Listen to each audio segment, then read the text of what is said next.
we must recognize in legislation that the trampling of indigenous rights is a cause of climate change. The trampling of racial justice is a cause of climate change, because we are allowing people and we are allowing ourselves to make sure, we are allowing folks to deny ourselves human rights and deny people the right to health care, the right to housing and education. A lot of things that was mentioned there on this Earth Day. Democrats making their new push for their Green New Deal agenda. Congresswoman Alexandria Ocasio-Cortez framing it as a matter of civil rights.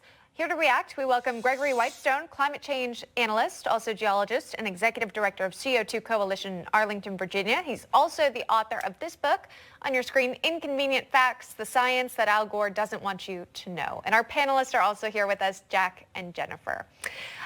You know, Greg, it's one thing to address the issues that result from climate change, but what's your response to Congresswoman AOC sort of connecting climate change to civil rights among so many other issues?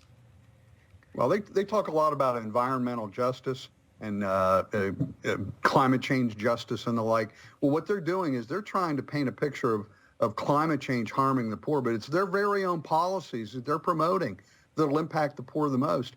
They want to increase energy costs. That's their goal. They hate carbon dioxide, and they want to make sure all the other energy sources increase tremendously, and those energy costs impact the poorest among us the most. So their proposals are really a regressive taxation scheme that harms the one they say they want to help. And the fact of the matter is, there is no climate crisis. She's trying to solve a non-existent problem. Yes, we've been warming. Yes, it's been warming for more than 300 years.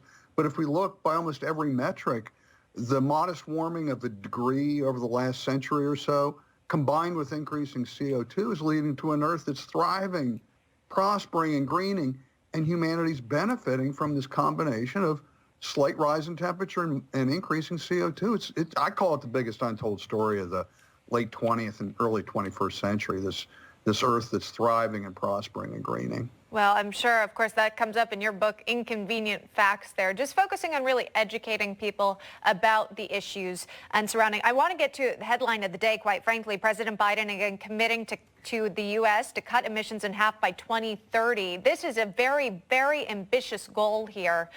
Greg, you know, what's the likelihood of this actually taking place in less than 10 years?